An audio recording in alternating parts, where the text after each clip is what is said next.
No dress rehearsal, this is our life. That's what you gotta do. You gotta make the most of it. From Kingston, Ontario, Canada, my friends, the Tragically. We've been working on this project for a good couple of years now with Mike, you know, going back and forth with different cuts and different ideas and the interview process and stuff. I knew what was coming yesterday at the screening, but I didn't appreciate how anxious and nervous I was actually going to be until I woke up yesterday morning and had that pit feeling in my stomach. It's like, oh, people are actually now going to see it. Not only the documentary itself, but the content of the documentary. And all of a sudden, it really struck me what we were actually releasing to the public and stuff that people had never seen before and maybe didn't understand about the group. And I was relieved when I think it went really well, but I was pretty wound up yesterday morning. Watching the rough cuts, had a very personal response, and I felt it's honest, it's true to who we are, it's true to the way I feel. And I don't think I ever really thought about it going out into the public. Of course it's going to go out into the public, it's a movie. But I just didn't concern myself with that. So to sit in the theater and watch, and it's like, I'm a bit of an asshole. And there's that aspect. And then there are people, no one told me today. And there was a lot of laughing, like there were a lot of funny things that I guess I didn't really realize how audiences would respond to some of it.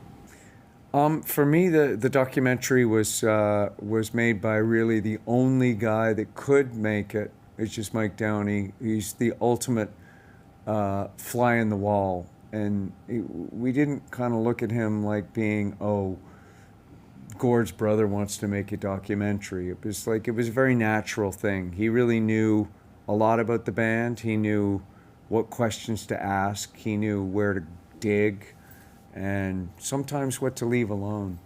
And the other thing is Amazon took a real gamble with us, and they let us make this movie the way that we wanted this story to be told. So we're very grateful to both Amazon and Mike Downey, because without them, we wouldn't be here telling this story. You know, the personal experience, it was grueling. The interviews were grueling. I was mostly stuck in a hot room, and it went on for hours. And, you know, Mike is, he's savvy, and he was digging, obviously, emotion, shoots well on camera. And so, you know, I was determined not to be emotional, and he was determined to sort of get that kind of stuff. He was interested in all of it. So the questions were just relentless, and we were kind of doing it 2 or 3 hours at a time. Little break and then back for 2 or 3 hours. We all went through that. They were grueling, but we all knew it was worth it as we were doing it. You know, he was just covering everything, and as Johnny said, he has a window into us and our history and all of it. So so it was. There was some work involved, personal work. For me, making Up to Here, going to Memphis to make a record, was just such a great, thrilling first-time experience. You know, it's prom night for me. It was my first time at the prom. But the experience of Road Apples, I think, we just relaxed and really became the band we were going to become in some ways. So I would have to say Road Apples. Yeah, and I think for me, to extend on what Robbie was saying, I think it was day for night, because we worked really, really hard. We're away from home most of the early 90s. The only thing that we had to ground ourselves was gigging, sound checks, sitting around writing songs together. And by the time we got to day for night, I think we found our unique voice as a group, where you can hear the individual contributions of each member of the group in almost every song on that record. And I know in my heart of hearts there's no other group or songwriter that could have created that except for us. And to me, that's I'm the most happy about. No hits.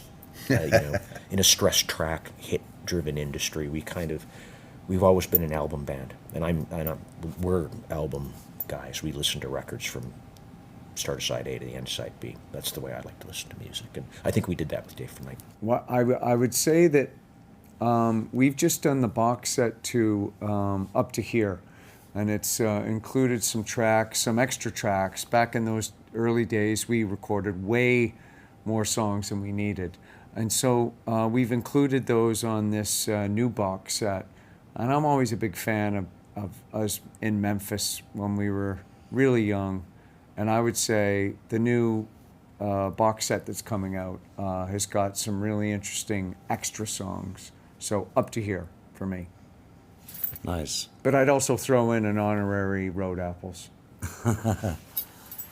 Okay, well, he got two, so I'm picking two. I would say Day for Night, produced by Mark Howard and us, and recorded in New Orleans. And I think it's just kind of a crazy record. And Phantom Power, which I think sums up a lot of our various styles, produced by Steve Berlin. You know, what's really interesting is that we've found stuff, a lot of demo stuff on cassette tapes, which these days you can master, and you can scrub them and get them into a pretty great shape, which without some of the AI tools we weren't able to do before. So that's exciting because people are going to be able to hear Gord's great lyrics and songs that they might not have really ever expected from us, you know.